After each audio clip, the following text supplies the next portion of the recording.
বিসমিল্লাহির রহমানির রহিম। পরম করুণাময় ও অসীম দয়ালু আল্লাহর নামে শুরু। ومن أحسن قولا ممن دعا إلى الله وعمل صالحا وقال إنني من المسلمين.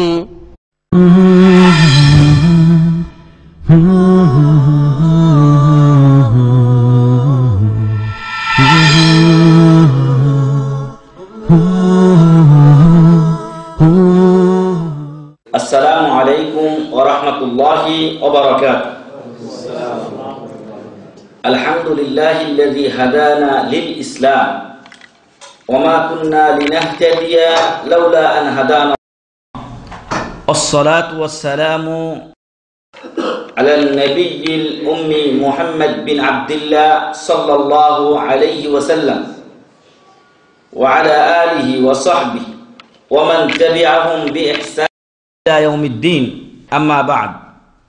প্রশংসা মাত্রই মহান রব্বুল আলামিনের জন্য, যিনি আজ বৃহস্পতিবার 31শে ডিসেম্বর বাদ ঈশা আমাদেরকে এই মজলিসে বসার সুযোগ করে দিয়েছেন। এজন্য আল্লাহর শুকরিয়া আদা করি, আলহামদুলিল্লাহ। সালাত ও সালাম বর্ষিত হোক প্রিয় নবী মুহাম্মদ সাল্লাল্লাহু আলাইহি ওয়াসাল্লামের উপরে। সম্মানিত ভাই এবং বন্ধুগণ, বর্তমান সময়ে মুসলমানদের সমস্ত শরীরে পচন ধরেছে, ওষুধ লাগাবেন কোথায়? এ অবস্থা আমাদের।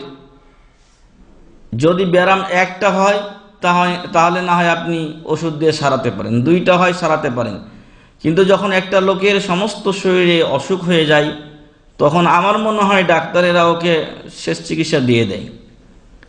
আমরা একবার উসুলের তাফসীর পড়তে গিয়ে আমাদের ওস্তাদ পড়িয়েছিলেন যে শেষ চিকিৎসা একটা দেয়, যে তিরিয়াক বলা হয় যে এরপর হয় মরবি না হয় বাঁচবি, এরপর হয় মরবি না হয় বাঁচবি। তো এমন অবস্থা আমাদের আজকে হয়েছে যে আমরা আজকে সর্বত্র আমাদের অপসংস্কৃতিতে আমরা নিমজ্জিত হয়ে গেছি।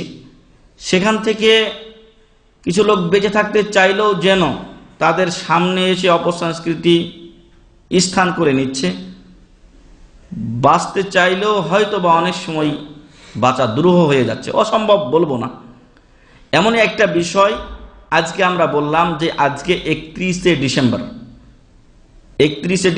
এখন 8:15 বাজছে।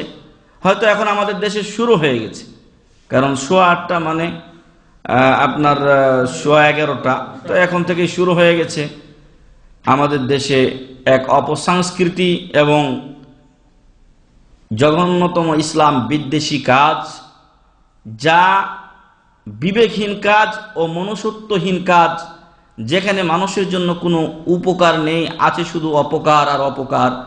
আর সেই রাত্রিটিকে তারা নাম দিয়েছে 31st নাইট। আজকে আমরা এ বিষয়ে দুটি কথা বলবো ইনশাআল্লাহ। সম্মানিত ভাই এবং বন্ধুগণ, রাসূল সাল্লাল্লাহু আলাইহি ওয়াসাল্লামের যুগে জাঁকজমকভাবে হিজরি সনকে উদযাপন করা হতো, সহি না গলত?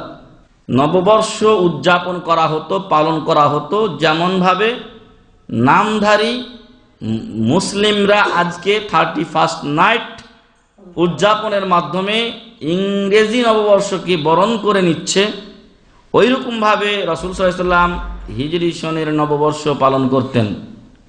সহি না গলত? কেন গলত? যদি এখানে কোনো কল্যাণ থাকতো তাহলে রাসূল সাল্লাল্লাহু আলাইহি ওয়াসাল্লাম এটা, আল্লাহ তাআলা এটা নাজিল করতেন, রাসূল সাল্লাল্লাহু আলাইহি ওয়াসাল্লাম এটা পালন করে আমাদেরকে দেখিয়ে যেতেন, শিখিয়ে যেতেন, বলতেন আমাদেরকে পালন করতে। যেহেতু এতে কোনো কল্যাণ নেই সেহেতু সেটা বলা হয় নাই। সহি উত্তর হচ্ছে যে রাসূল সাল্লাল্লাহু আলাইহি ওয়াসাল্লামের যুগে হিজরি তারিখই ছিল না। রাসূল সাল্লাল্লাহু আলাইহি ওয়াসাল্লামের যুগে হিজরি সন শুরু হয় নাই, আবু বকর রাদিয়াল্লাহু আনহুর যুগে শুরু হয় নাই। এই হিজরি সন শুরু হয়েছে ওমর বিন খাত্তাব রাদিয়াল্লাহু আনহুর যুগে, যখন সাহাবায়ে কেরাম দেখলেন বহির্বিশ্ব থেকে তাদের কাছে পেপার পত্রিকা আসলে, লেটার আসলে, রাষ্ট্রীয় কাগজপত্র আসলে তাতে তারিখ লেখা থাকে তাদের অনুযায়ী, তখন ওমর রাদিয়াল্লাহু আনহু নিজে চিন্তা করলেন অথবা কেউ তাকে পরামর্শ দিলেন, ফলে সাহাবা, বড় বড় সাহাবায়ে কিরাম রাদিয়াল্লাহু আনহুম আজমাইনের মজলিস ডাকা হলো।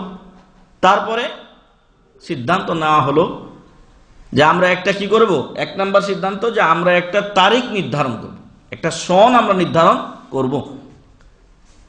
তবে সেই সনটা কখন থেকে শুরু আমরা করব এ নিয়ে মতবিরোধ হল। কেউ বলল যে আমরা যেদিন থেকে মক্কা বিজয় করেছি সেদিন হবে, অথবা এক একজনের এক এক মত। ওমর রাদিয়াল্লাহু আনহু যে মতটি গ্রহণ করেছিলেন সেটা হলো যে রাসূল সাল্লাল্লাহু আলাইহি ওয়াসাল্লামের হিজরত হলো ইসলামের মূল একটা টার্নিং পয়েন্ট, এখান থেকে ইসলামের ইতিহাসটা বাঁক খেয়েছে। অতএব এই হিজরতই হবে ইসলামের প্রথম বছর। তখন থেকেই বছর ওই ব্যাক যাওয়া হয়, পিছনে যাওয়া হয়। হিজরি সনটা গণনা শুরু হয়েছে পরে ওমর রাদিয়াল্লাহু আনহুর যুগে, কিন্তু যখন থেকে রাসূল সাল্লাল্লাহু আলাইহি ওয়াসাল্লাম হিজরত করেছেন তখন থেকে এর ব্যাক ডেট দেওয়া হয়, তারিখ দেওয়া হয়। জি, পিছনে গিয়ে একে হিসাব করে নিয়ে আসা হয় এবং রাসূল সাল্লাল্লাহু আলাইহি ওয়াসাল্লাম যেদিন থেকে হিজরত করেছেন তখন থেকে হিজরি তারিখের গণনা শুরু হয়। অতএব যখন হিজরি সনের গণনা ছিল না তখন তো সন উদযাপনের প্রশ্নই উঠে না। যাই হোক, তো রাসূল সাল্লাল্লাহু আলাইহি ওয়াসাল্লাম ইহা পালন করে যান নাই, আমাদেরকে আদেশ দেননি। পৃথিবীর কোনো নবী ও রাসূলের ইতিহাসে নববর্ষ পালনের কোনো ঘটনা পাওয়া যায় না। তাওরাত, ইনজিল, জাবুর, আরো সুহফে ইব্রাহিম ও মূসা, ইদ্রিস আলাইহিস সালামকে কিছু সহিফা দেওয়া হয়েছিল, আরো যত দিন ও ধর্ম আছে, যেই নবী ও রাসূলগণ ইসলাম মেনে চলেছেন, শরীয়তের ভিন্নতা থাকতে পারে, তাদের কারো ইতিহাসে নববর্ষের কোনো ঘটনা আসে নাই। সেগুলো আমাদের জন্য শরীয়ত নয়, কিন্তু যেহেতু তারাও ইসলাম প্রচার করে গেছেন, আমাদের পূর্বে এইরকম কোনো নমুনা ছিল না। আমাদের ইসলাম ধর্মের নবুয়তে মুহাম্মাদীর মাঝেও নববর্ষ উদযাপনের, জন্মবার্ষিকী উদযাপনের, মৃত্যুবার্ষিকী উদযাপনের কোনো সুযোগ রাখা হয় নাই। কারণ এগুলোতে কোনো কল্যাণ নেই, বরং অকল্যাণে পরিপূর্ণ হয়ে আছে। তাই আল্লাহ এই ব্যাপারে আদেশ দেন নাই এবং রাসূল এটা পালন করেননি। বরং আমরা যদি এই অনুষ্ঠানগুলোর আদ্যপান্ত নিয়ে বিচার করি, বিশ্লেষণ করি, তাহলে দেখতে পাবো এই অনুষ্ঠানগুলোতে অসংখ্য শরীয়ত বিরোধী কাজ হয় এবং মানুষ এই অনুষ্ঠানগুলোতে অনেক পাপাচারে লিপ্ত হয়।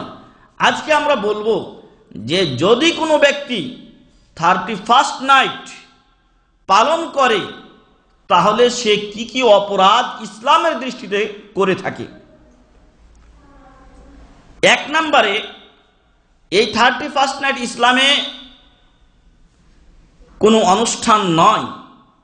যে ব্যক্তি ইহাকে অনুষ্ঠান হিসেবে পালন করবে সেজন্য একটা নতুন শরীয়ত প্রবর্তন করলো, সেজন্য একটা নতুন নিয়ম চালু করলো। আর যে ব্যক্তি নতুন নিয়ম চালু করলো সে আল্লাহর সাথে বিরোধিতা করলো, সে আল্লাহর সাথে টক্কর দিল। কারণ শরীয়ত প্রবক্তা হলেন কে? মহান রব্বুল আলামিন। তিনি আমাদেরকে শরীয়ত দিয়েছেন। এই লোক নতুন করে একটা ঈদে মিলাদুন নবীর মতো আরেকটা ঈদ আমাদেরকে দিল। আল্লাহ রাসূল সাল্লাল্লাহু আলাইহি ওয়াসাল্লামের 10 বছরের খাদেম আনাস ইবনে মালিক রাদিয়াল্লাহু আনহু বলেন যে রাসূল সাল্লাল্লাহু আলাইহি ওয়াসাল্লাম মদিনায় আগমন করলে দেখলেন যে মদিনার লোকেরা 2 দিন খেলাধুলা করে। কয়দিন? 2 দিন খেলাধুলা করে। তখন রাসূল সাল্লাল্লাহু আলাইহি ওয়াসাল্লাম বলেন, মা হাযানিল ইয়াউমা, এই 2টা দিন কিসের গো তোমরা খেলাধুলা করো? ক্বালু, তারা বললেন, কুন্না নালআবু ফীহিমা ফিল জাহিলিয়া, আমরা এই 2 দিনে জাহিলিয়ার যুগে খেলাধুলা করতাম। ফাকালা রাসূলুল্লাহ সাল্লাল্লাহু আলাইহি ওয়াসাল্লাম, তখন রাসূল সাল্লাল্লাহু আলাইহি ওয়াসাল্লাম বললেন, ইন্নাল্লাহা কাদ আবদালাকুম বিহিমা খায়রাম মিনহুমা, আল্লাহ তাআলা তোমাদের ওই 2 দিন, যে 2 দিন তোমরা খেলাধুলা করতে, ওই 2 দিনের পরিবর্তে আরো 2টা উত্তম দিন দিয়েছেন, 2টা উত্তম বদলা দিয়েছেন, পরিবর্তন দিয়েছেন। সেটা হলো কি? ইয়াউমুল আযহা ওয়া ইয়াউমুল ফিতর। একটা হলো ঈদুল আজহার দিন আর একটা হলো ঈদুল ফিতরের দিন। সুনানে আবু দাউদের হাদিস, হাদিস নাম্বার 959। তাহলে আল্লাহ তাআলা আমাদেরকে ঈদ দিলেন কয়টা? দুইটা। ঈদ মানে আনন্দ, ঈদ মানে উৎসব। আর এর উপরে জন্মবার্ষিকী বা মৃত্যুবার্ষিকী অথবা ওরস ফরস ইত্যাদি নামে যদি কোনো নতুন উদযাপন উৎসব ইসলামে কেউ সংযোজন করে, তাহলে সে ইসলামের নামে একটা নতুন জিনিস সৃষ্টি করলো, যেটা হলো বেদাত, আর বেদাতের পরিণাম জাহান্নাম। আল্লাহ তাআলা যেন এরকম নতুন কোনো অনুষ্ঠানকে উদ্ভাবনকারী, পালনকারী, সমর্থনকারী হিসেবে আমাদেরকে না রাখেন, আল্লাহুম্মা আমিন।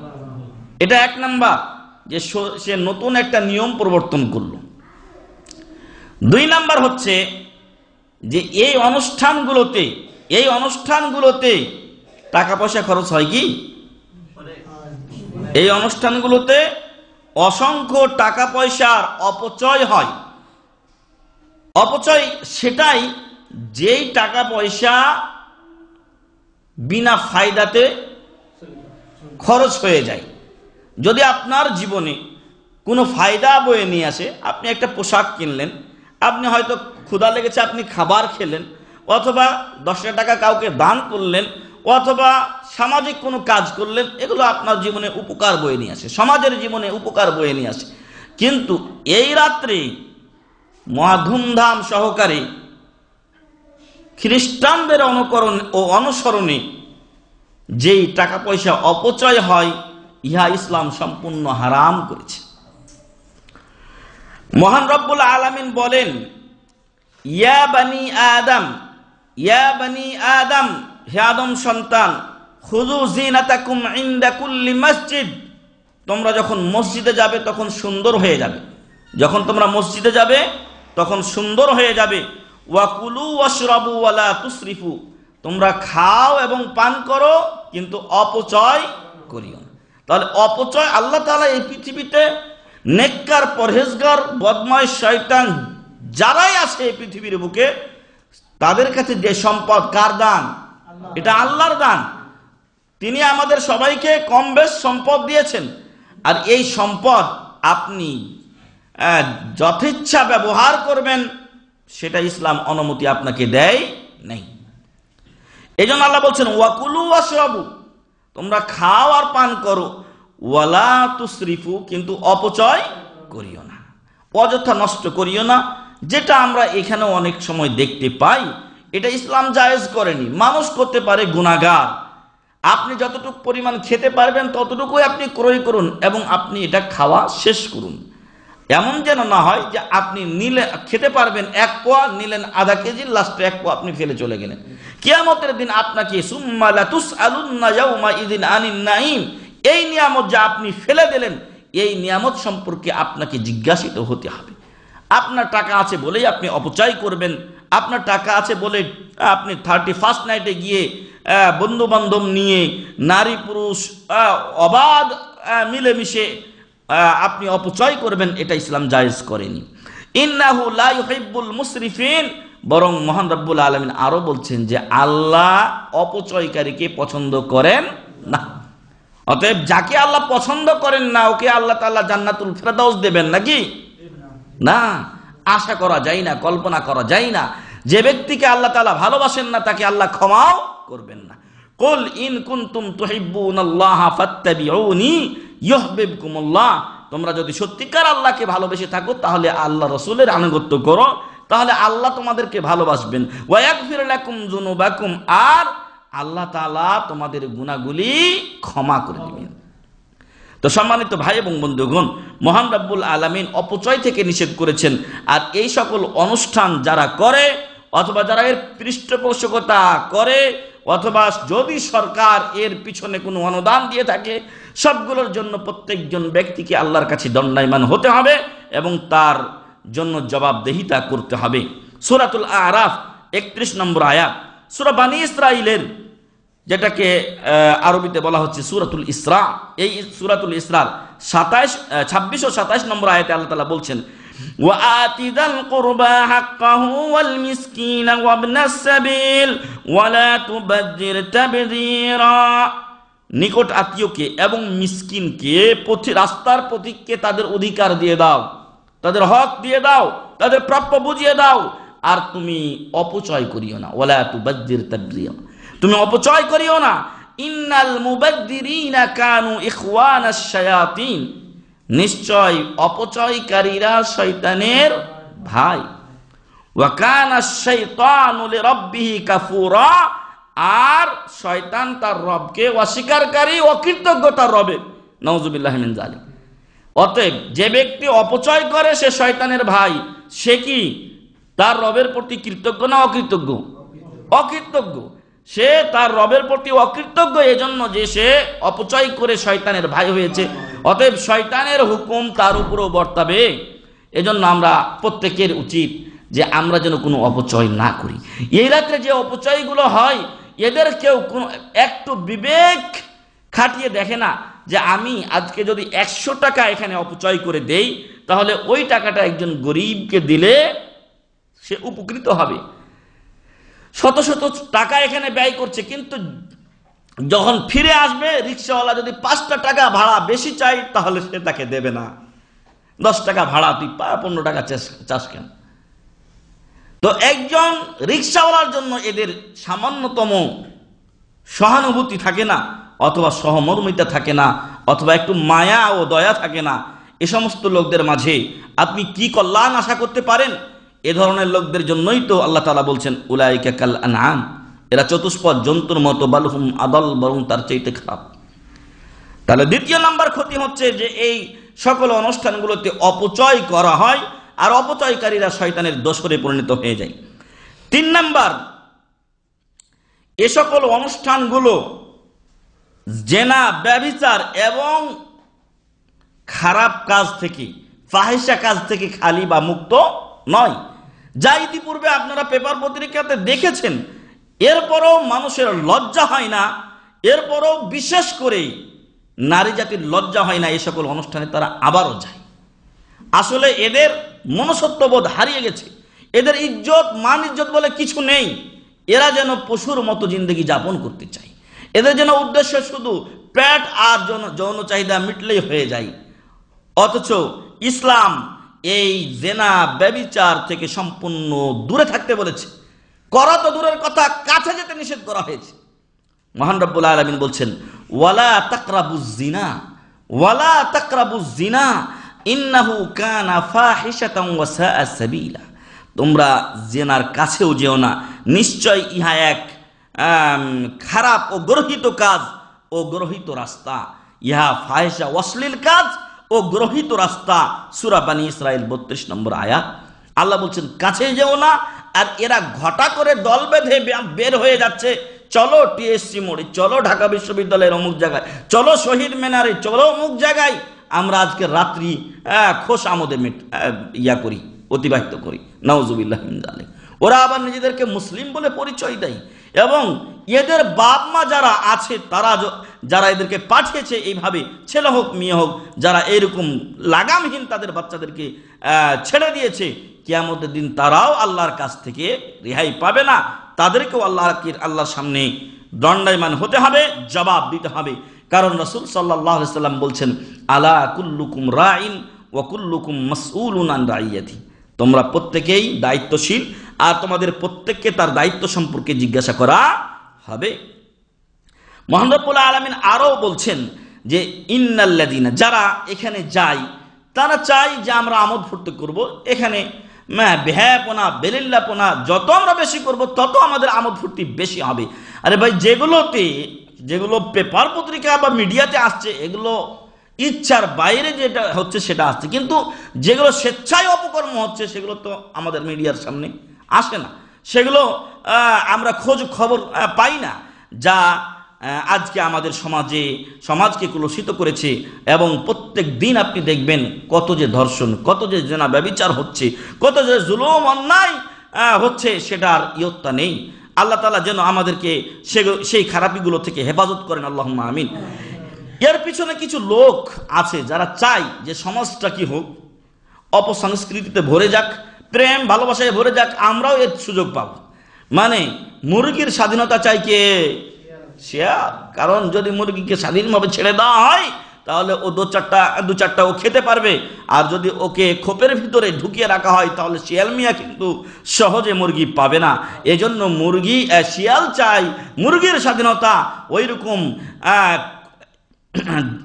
কিছু খারাপ এবং জেনা ব্যভিচারে অভ্যস্ত ব্যক্তিরাই নারীদের স্বাধীনতা চায়, যাতে করে তারা পরস্পরকে নির্দ্বিধায় ভোগ করতে পারে। এরা লুচ্চা টাইপের লোক। আল্লাহ এদেরকে হয় হিদায়াত দান করুক, না হয় এদেরকে ধ্বংস করে দিন। আল্লাহুম্মা আমিন। আল্লাহ বলছেন, ইন্নাল্লাযীনা ইউহিব্বুনা আন তাশিআল ফাহিশাতু ফিল্লাযীনা আমানু লাহুম আযাবুন আলীমুন ফিদ দুনিয়া ওয়াল আখিরাহ ওয়াল্লাহু ইয়ালামু ওয়া আনতুম লা তা'লামুন। সূরা নূর 19 নম্বর আয়াতে আল্লাহ বলছেন যে ইন্নাল্লাযীনা ইউহিব্বুনা আন তাশিআল ফাহিশা, নিশ্চয় যারা পছন্দ করে, ভালোবাসে যে অশ্লীলতা বিস্তৃত হয়ে যাক, প্রচার ও প্রসার হয়ে যাক। কাদের মাঝে? ফিল্লাযীনা আমানু, যারা ঈমান এনেছে তাদের মাঝে লাহুম আযাবুন আলীমুন ফিদ দুনিয়া, তাদের জন্য দুনিয়াতে রয়েছে যন্ত্রণাদায়ক শাস্তি, ওয়াল আখিরা, এবং আখিরাতে রয়েছে। ওয়াল্লাহু ইয়ালাম, আল্লাহ সর্বজ্ঞ, সবকিছু জানেন। ওয়া আনতুম লা তা'লামুন, আমরা কিছুই জানি না। আল্লাহর ইলমের কাছে আমাদের ইলম কিছুই না। আপনি আমি নিজেকে যতই জ্ঞানী মনে করি না কেন, আমাদের জ্ঞান আল্লাহর কাছে খুবই সামান্য। এবং ফাওকা কুল্লি জি ইলমিন আলিম, প্রত্যেক জ্ঞানীর উপরে কি আছে? জ্ঞানী রয়েছে। মুসা আলাইহিস সালামের ঘটনা আপনারা জানেন যে মুসা আলাইহিস সালামকে জিজ্ঞাসা করা হলো বর্তমান সময়ে বড় জ্ঞানী কে? উনি বললেন যে আমি তো নবী এবং রাসূল। আল্লাহ তাআলা বললেন যে তোমার চাইতেও বড় জ্ঞানী আমি এই পৃথিবীতে রেখেছি, অতএব তুমি সফর করো। খিদরের সাথে সফর করে 3টা প্রশ্নে পর দেখা গেল যে মুসা আলাইহিস সালাম শেষ। তো এই জন্য জ্ঞানের অহংকার করতে নেই, কারণ সবকিছুর জানতা হলেন মহান রব্বুল আলামিন। মানুষের জ্ঞান খুবই সামান্য। সূরা নূর 19 নম্বর আয়াত। আরেক আয়াত আল্লাহ তাআলা বলছেন যে কুল তাআলাউ আতলু মা হাররামা রাব্বুকুম আলাইকুম। মুহাম্মদ সাল্লাল্লাহু আলাইহি ওয়াসাল্লাম, আপনি বলে দিন যে তোমরা আসো। আর আলা মানে কি? উপরে। আলা মানে উপরে। তাআলাও, তোমরা আসো। কোন দিকে আসবে? উপরের দিকে আসবে। অর্থাৎ আমার কথাগুলো যদি তোমরা মানো তাহলে তোমাদের মর্যাদা কি হবে? বৃদ্ধি পাবে। তাআলাও, তোমরা আসো। কোন দিকে আসবে? উপরের দিকে। আমি তোমাদেরকে পড়ে শোনাই। আতলু মা হাররামা রাব্বুকুম আলাইকুম, তোমাদের রব তোমাদের উপরে কি কি জিনিস হারাম করেছে। কি হারাম করেছেন মহান রব্বুল আলামিন? আল্লাহ তুশরিকু বিহি শাইয়া, তোমরা আল্লাহর সাথে কাউকে শরীক করবে না, শিরক করা হারাম। ওয়াবিল ওয়ালিদাইনি ইহসানা, পিতামাতার সাথে সদ্ব্যবহার করবে। অতএব পিতামাতার অবাধ্য হওয়া, তাদেরকে কষ্ট দেওয়া হারাম। ওয়ালা তাকতুলু আওলাদাকুম মিন ইমলাক, আর দারিদ্রতার ভয়ে, খেতে দিতে পারবো না এই ভয়ে সন্তানকে মেরে ফেলিও না। এটা কি? হারাম। হয় কি না? এটা অহরহ হয়। অতএব ইহা হারাম কাজ যা মানুষ চর্চা করে থাকে। নাহনু নারযুকুকুম ওয়া ইয়্যাহুম, আল্লাহ বলছেন আমি তোমাদেরকে যেমন রিজিক দিচ্ছি তাদেরকেও রিজিক দেব। আপনার রিজিক আপনার সন্তান খাই না, তার রিজিকে আল্লাহ তাকে এই পৃথিবীতে পাঠান। এক সময় এই পৃথিবীর লোক সংখ্যা অনেক কম ছিল, কিন্তু অনেক কষ্ট ছিল, খেতে অনেকে পেত না। কিন্তু আলহামদুলিল্লাহ এখন বাংলাদেশের বিশেষ করে আমি বলবো যে 16 কোটি 17 কোটি লোক হওয়ার পরেও দুর্ভিক্ষ তো আর আসে না। 75-এ যে দুর্ভিক্ষ হয়েছে সেই দুর্ভিক্ষ তো এখন আসে না। আলহামদুলিল্লাহ এখন মানুষ সুন্দর চলছে। আল্লাহ যত মানুষ সৃষ্টি করেছেন তাদেরকে নিজ নিজ রিজিক দিয়ে পাঠান। এজন্য কোনো পিতামাতা যেন আমরা মনে না করি যে আমি খেতে দিতে পারবো না। খেতে দেওয়ার দায়িত্ব আপনার নয়, তবে পথ অবলম্বন করার দায়িত্ব আপনার, যে আপনার সন্তানকে ভালোভাবে লেখাপড়া করাবেন এবং একটা হালাল রুজির পথ আপনি বের করে দেবেন। আর সেই কাজ করেই সে আল্লাহ তাআলা তাকে রিজিক দেবেন। ওয়ালা তাকরাবুল ফাওয়াহিশা মা যাহারা মিনহা ওয়া মা বাতান, আর প্রকাশ্য ও অপ্রকাশ্য কোনো অশ্লীল কাজের কাছেও যাবে না, নিকটবর্তী হবে না। এখন শয়তান আমাদেরকে এমন ভাবে এই দুনিয়া ও অশ্লীলতাকে সুন্দর করে আমাদের চোখের সামনে সাজিয়েছে যে হাজি গাজী আর আলেম আর সাধারণ লোক বলেন, যদি এরকম ফিতনা আমাদের সামনে আসে তখন খুব কম লোকই আমরা এ থেকে নাজাত পাই, বরং সকলেই যেন এক পলক চেয়ে নেই এমন অবস্থা। আল্লাহ যেন আমাদেরকে, আমাদের চক্ষু, আমাদের রসনা, জিহ্বা, আমাদের কান, আমাদের সমস্ত দেহকে হেফাজত করার তৌফিক দান করেন, আল্লাহুম্মা আমিন। আল্লাহ বলছেন ওয়ালা তাকরাবুল ফাওয়াহিশা মা যাহারা মিনহা ওয়া মা বাতান, প্রকাশ্য অপ্রকাশ্য সকল প্রকার ফাহিশা অশ্লীল কাজের কাছেও তোমরা যেও না। ওয়ালা তাকতুলুন নাফসাল্লাতী হারামাল্লাহু ইল্লা বিল হক, আর আল্লাহ তাআলা যে নফসকে হত্যা করা হারাম করেছেন সেই নফসকে হত্যা করবে না সত্য ব্যতীত। অর্থাৎ কেউ যদি হত্যাযোগ্য, ইসলামের আলোকে হত্যাযোগ্য অপরাধ করে, আর সেগুলো কয়টি? 3টি। মুরতাদ হওয়া, হত্যার বদলে হত্যা, এবং বিবাহিত বা বিবাহিতা নারী পুরুষ যদি জিনা করে। যালিকুম ওয়াসাকুম বিহি লাআল্লাকুম তাকিলুন, আল্লাহ তোমাদেরকে এই উপদেশ দিয়েছেন যাতে তোমরা বুঝতে পারো, যাতে তোমরা অনুধাবন করতে পারো। সূরাতুল আনআম 151 নম্বর আয়াত। তাহলে আমরা 1 নাম্বার বলছিলাম যে 31st নাইট এটা ইসলামের কোনো অংশ নয়, ফলে যে এটাকে পালন করবে সে যেন নতুন একটা দিন তৈরি করলো। 2 নাম্বার বলছিলাম যে এখানে অযথা সম্পদ ব্যয় হয়, টাকা পয়সা অপচয় হয়, যা ইসলাম জায়েজ করেনি এবং আল্লাহ তাআলা এদেরকে পছন্দ করেন না। 3 নাম্বার আমরা বললাম যে এর মাধ্যমে অশ্লীলতা এবং জেনা ব্যভিচারে অংশগ্রহণ করা হয়, যার কাছে যেতে মহান রব্বুল আলামিন আমাদেরকে নিষেধ করেছেন। 4 নম্বরে আল্লাহ এবং তদীয় রাসূলের আদেশ অমান্য করা হয় কিসের ক্ষেত্রে? পর্দার বিধানের ক্ষেত্রে। পর্দা করা কোনো আপনার এটাকে বলছে কালচার নয়, পর্দা করা কোনো ব্যক্তি বিশেষের রুচি নয়, বরং পর্দা করা ফরজ। পর্দা করা ফরজ এবং পর্দা একটি ইবাদত। পর্দা করা ফরজ এবং পর্দা একটি ইবাদত। অতএব আপনি নিজে পর্দা করবেন, আপনার নিজের অধীনস্থ নারী ও পুরুষদেরকে পর্দা করতে বলবেন। তবে পুরুষের পর্দা ভিন্ন, নারীর পর্দা ভিন্ন। আর এক্ষেত্রে মহান রব্বুল আলামিন বলছেন নারীদের জন্য ওয়াকারনা ফি বুয়ুতিকুন্না ওয়ালা তাবাররাজনা তাবাররুজাল জাহিলিয়াতিল উলা, নারীরা তোমরা তোমাদের বাড়িতে অবস্থান করো, তোমরা তোমাদের বাড়িতে অবস্থান করো এবং প্রাথমিক জাহিলিয়াত যুগের নারীদের মতো তোমরা বেহায়াপনা হয়ে অথবা বেলিল্লাপনা উলঙ্গ হয়ে তোমরা বাইরে ঘুরে বেড়ায়ও না। ওয়াকিমনাস সালাতা ওয়া আতিনাজ যাকাত, তোমরা সালাত কায়েম করো, যাকাত প্রদান করো যদি যাকাতের সম্পদ তোমাদের হয়। ওয়া আতিনাল্লাহ ওয়া রাসূলাহ, তোমরা আল্লাহ ও তার রাসূলের আনুগত্য করো। ইন্নামা ইউরিদুল্লাহু লিইউযহিবা আনকুম আর রিজসা আহলাল বাইতি ওয়া ইউতাহহিরাকুম তাতহীরা, হে রাসূল পরিবার, তোমাদের থেকে আল্লাহ তাআলা নাপাকিকে দূর করতে চান, তোমাদেরকে আল্লাহ পবিত্র করতে চান। যেই মহিলা পর্দার সহিত থাকে, যেই মহিলা পরপুরুষের সাথে কথা বলে না, যেই মহিলাকে অন্য কোনো পুরুষ বেগানা পুরুষ দেখে নাই, ওই মহিলাকে কেউ খারাপ বলার কোনো অধিকার রাখে না এবং কেউ সহজে বলেও না। যে সতী তাকে মানুষ সতী বলেই জানে এবং তাকে নিজের বউ হোক, নিজের ছেলের বউ হোক, এরকম হিসেবে পাওয়ার জন্য কি করে? সব সময় তারা আগ্রহ রাখে।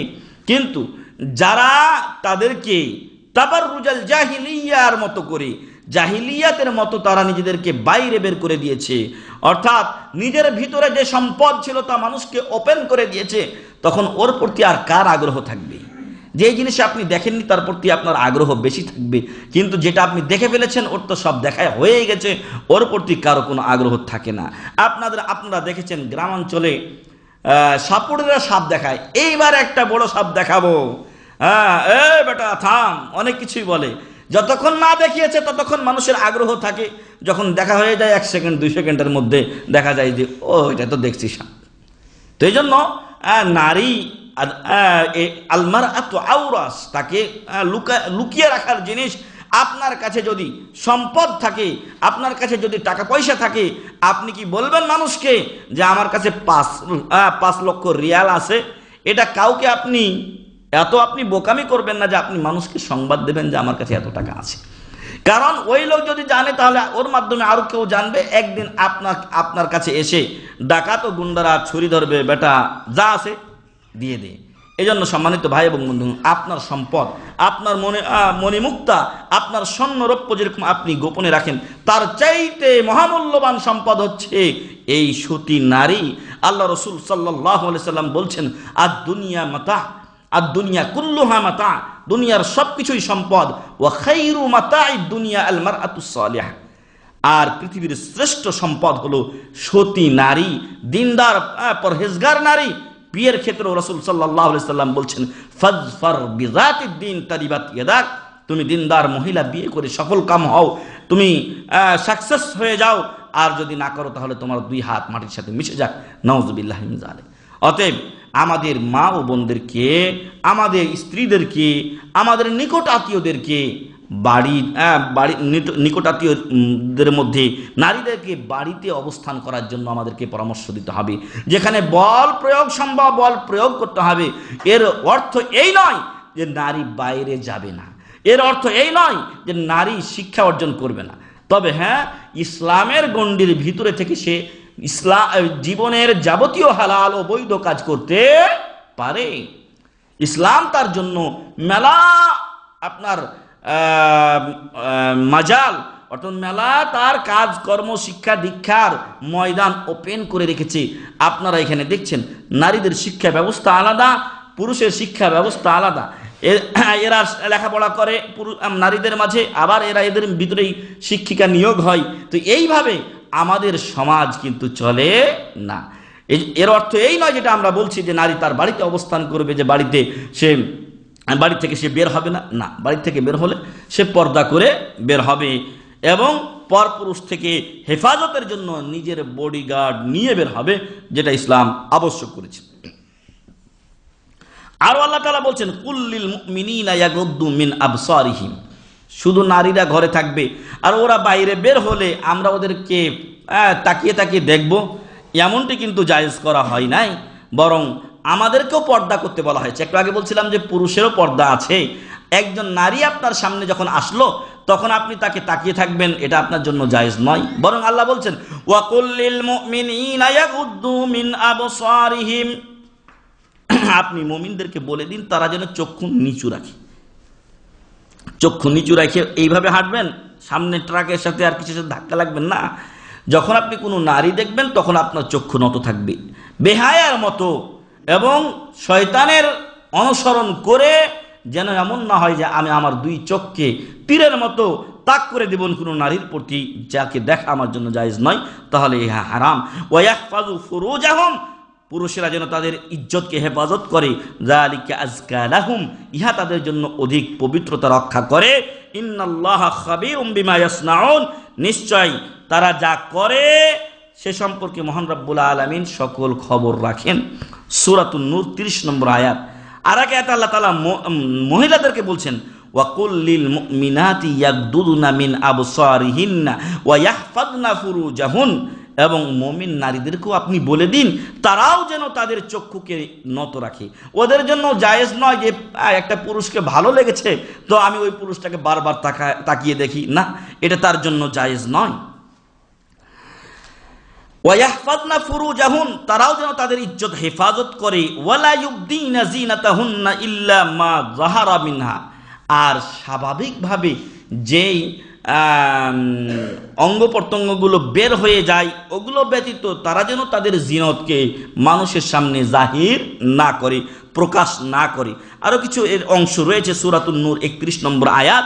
তো এখানে ওয়ালা ইউবদিনা যিনাতাহুন্না ইল্লা মা যাহারা মিনহার ব্যাখ্যায় ওলামায়ে কিরামের মধ্যে কেউ কেউ বলছেন যে হাত ও দুই পা খোলা রাখা যেতে পারে, এটা হচ্ছে ইল্লা মা যাহারা মিনহার ব্যাখ্যায় তারা বলছেন। আর আরেক দল আবার একটু আগে বেড়ে বলছে মুখও খোলা যায়, তবে এটা নিশ্চিত যে মুখ খোলা এর দ্বারা প্রমাণিত হয় না, কারণ আয়েশা রাদিয়াল্লাহু আনহা বলছেন যে আমরা হজের মৌসুমে মুখ খোলা রাখতাম, যখনই কোনো পরপুরুষ আসতো তখন আমাদের মুখটা ঢেকে দিতাম। তাহলে রাসূল সাল্লাল্লাহু আলাইহি ওয়াসাল্লামের যুগে মহিলারা কি করতো? তাদের মুখ ঢেকে রাখতো। আর নারীর এবং যে কোনো ব্যক্তির সৌন্দর্য কোথায় বেশি? মুখের মধ্যেই বেশি। মুখটা দিয়েই কারো আগ্রহ সৃষ্টি হয় বা কাউকে পছন্দ হয়। অতএব মুখ ঢেকে রাখা ফরজ, মুখ খোলা যাবে না। অথচ অনেক মহিলারা কিন্তু মুখ খুলে রাখে। রাসূল সাল্লাল্লাহু আলাইহি ওয়াসাল্লাম আলী রাদিয়াল্লাহু আনহুকে বলেছিলেন যে লা তুতবিইন নাযরাতান নাযরা ফা ইন্না লাকাল উলা ওয়া লাইসা লাকাল আখিরাহ ওয়া লাইসাত লাকাল আখিরাহ, আবু দাউদ শরীফের হাদিস, হাদিস নাম্বার 1837, যে এখন আপনি রাস্তায় চলছেন, চলতে গিয়ে হঠাৎ করে একটা মহিলাকে আমি আমার চোখে নজরে চলে আসলো, এখন আমার গুনাহ হবে কিনা? আলী রাদিয়াল্লাহু আনহুর এই হাদিসের মাধ্যমে ইহা স্পষ্ট যে প্রথমে হঠাৎ করে নজর চলে গেলে তাতে গুনাহ হবে না, তবে কেউ যদি আবার ইচ্ছা করে দেখে তখনই তার গুনাহ হবে। রাসূল সাল্লাল্লাহু আলাইহি ওয়াসাল্লাম তাকে বললেন যে এক নজরের পরে আরেক নজর দিও না, কারণ হঠাৎ করে যে নজর চলে যায় ওটা তোমার জন্য গুনাহর কারণ নয়, বরং পরেরটা তোমার জন্য দেখা জায়েজ নয় দ্বিতীয়বার, আর যদি দেখো তখনই কি হয়ে যাবে? গুনাহ হয়ে যাবে। এজন্য আমরা যেন এ ব্যাপারে সাবধান থাকি। হয়তো আমরা মনে করি যে এটা স্বাভাবিক ব্যাপার, মনের একটু এনজয়, দেখে নি মেয়েটা সুন্দর অথবা এই মহিলাটা সুন্দর, কিন্তু আমাদের কেরামান কাতিবিন ইহা লিপিবদ্ধ করেন না? হ্যাঁ করেন, অবশ্যই করেন, লিপিবদ্ধ করেন, এবং আমাদের গুনাহ লিখিত হয়ে যায়। আল্লাহ যেন আমাদের ছোট বড় সকল গুনাহ খাতা মাফ করেন, আল্লাহুম্মা আমিন। 5 নম্বরে যে জিয়াউল ওয়াক্তে ফি আমরিন লা ফায়দাতা ফি, যারা 31st নাইট উদযাপনের জন্য আপনার সন্ধ্যা থেকে নিয়ে প্রস্তুতি গ্রহণ করে, কিন্তু এদেরকে ফজরে কোনোদিন পাওয়া যায় না, এশাতে কোনোদিন পাওয়া যায় না, মাগরিবে এরা নাই, নামাজের কাতারেই এরা বেশিরভাগ 99.90% নেই। আর এই সমস্ত লোকেরা এই সন্ধ্যা থেকে নিয়ে অথবা দুদিন আগে থেকে নিয়ে এই রাত্রি উদযাপনের জন্য যে সময়গুলো নষ্ট করে, ইহা সময়ের অপচয় ছাড়া কিছুই নয়। মহান রব্বুল আলামিন কোন ব্যক্তিকে, সে হোক মুসলিম বা কাফির, তাকে সময় অপচয় করার অনুমতি দেন নাই। কিয়ামতের দিন মহান রব্বুল আলামিনের সামনে 5টা প্রশ্নের উত্তর না দেওয়া পর্যন্ত এক পা সামনে অগ্রসর হওয়া যাবে না। মুআয বিন জাবাল রাদিয়াল্লাহু আনহু থেকে বর্ণিত, তিনি বলেন রাসূল সাল্লাল্লাহু আলাইহি ওয়াসাল্লাম বলেছেন, মা তাজুলু কাদামা আবদিন ইয়াউমাল কিয়ামাহ, আদম সন্তানের 2 পা কিয়ামতের দিন সামনে যেতে পারবে না, উঠতে পারবে না, উঠাতে পারবে না, যতক্ষণ পর্যন্ত এই হাদিসে আছে 4টা প্রশ্ন না করা হবে। এই 2টা মিলে একটা ধরা হয়েছে, ফলে 4টা বলা হয়েছে, ওটা আসলে 5টাই। সেখানে বলা হচ্ছে কি, আন উমরিহি ফিমা আফনা, আমার আপনার বয়স সম্পর্কে আল্লাহর সামনে জবাব দিতে হবে যে আমি বয়সটাকে কোন পথে ব্যয় করেছি। আমি কি বলবো আল্লাহর কাছে গিয়ে যে আমি 50 বছর বেঁচে ছিলাম, আর 50 বছরের মধ্যে 10 বছর থেকে আমার হুঁশ হয়েছে, তারপর থেকে 40 বছর আমি 31st নাইটে 1 চিল্লা করে মারছি? এই অজুহাত বা এই জবাব কি আল্লাহর কাছে গৃহীত হবে? অতএব আপনার বয়স, আপনার সময়, ইহা আপনি কোন পথে ব্যয় করছেন সেটা চিন্তা করবেন। খাস করে এই দলের লোকেরা যারা 31st নাইট উদযাপন করে, তারা বেশিরভাগ যুবক ও যুবতী। আল্লাহ তাআলা কিয়ামতের দিন তার কাছে, তার সামনে দণ্ডায়মান হয়ে খাস আরেকটি প্রশ্ন করবেন, তা হবে ওয়া আন শাবাবিহি ফিমা আবলা, যৌবন কাল সম্পর্কে। যুবক ও যুবতীদেরকে আল্লাহ তাআলা জিজ্ঞাসা করবেন, তোমাকে আমি এতদিন যৌবন কাল দিয়েছিলাম, সেটা কোন পথে ব্যয় করেছো? অতএব যারা এই কাজগুলো করে তারা যেন একটু ভেবে চিন্তে করে আল্লাহর কাছে কি জবাব দেবে সে। পরে আরো বাকি প্রশ্ন করা হবে যে তার সম্পদ কোন পথে আয় করেছে, কোন পথে ব্যয় করেছে, এটা এর আগে আমরা উল্লেখ করেছি। ওয়াফি মানফাক ওয়া আন ইলমিহি মাযা আমিলা ফিহি, এবং সে তার জ্ঞান অনুযায়ী আমল করেছে কিনা। আমি জানি যে 31st নাইট কোনো ইসলামী অনুষ্ঠান নয়, আর আমি একজন মুসলিম, তারপর আমি কিভাবে যাই? আমার জ্ঞান অনুযায়ী যদি আল্লাহ তাআলা আমাকে জিজ্ঞাসা করেন কি তুমি কি জানতে না যে এটা ইসলামী অনুষ্ঠান নয়, তুমি কি জানতে না যে এখানে বিহায়াপনা হয়, তুমি কি জানতে না যে এই অনুষ্ঠানগুলো করলে তুমি ফজরের নামাজ পড়তে পারবে না, এরপরও যদি তুমি করে থাকো তাহলে আল্লাহর কাছে জবাব দেওয়ার কিছুই থাকবে না ভাই এবং বন্ধুগণ। তাহলে গেল 5 নাম্বার, এতে সময় অপচয় হয়, যে সময় সম্পর্কে আল্লাহর সামনে জবাব দেহি করতে হবে। এরপরে 6 নাম্বার, যারা এই 31st নাইট উদযাপন করে তারা শয়তানের অনুসরণ করে। কার? শয়তানের অনুসরণ করে। শয়তান আমাদের সামনে অশ্লীলতা ও ফাহেশাকে এবং খারাপ ও গর্হিত কাজ, জেনা ব্যভিচারকে সুন্দর করে দেখায় এবং আমাদেরকে ওর প্রতি আগ্রহী করে তোলে। আল্লাহ তাআলা বলছেন, ইয়া আইয়ুহাল্লাযীনা আমানু লা তাত্তাবিউ খুতুওয়াতিশ শাইতান, হে ঈমানদারগণ তোমরা শয়তানের পদাঙ্ক অনুসরণ করিও না। ওয়া মান ইয়াত্তাবি খুতুওয়াতিশ শাইতানি ফাইন্নাহু ইয়া'মুরু বিল ফাহশাই ওয়াল মুনকার, শুনে রাখো, জেনে রাখো, যে ব্যক্তিরা শয়তানের আনুগত্য করবে, অনুসরণ করবে, পদাঙ্ক অনুযায়ী চলবে, ফাইন্নাহু ইয়ামুরু বিল ফাহশাই ওয়াল মুনকার, এই মিস্টার ইবলিস তাদেরকে আদেশ করবে কিসের?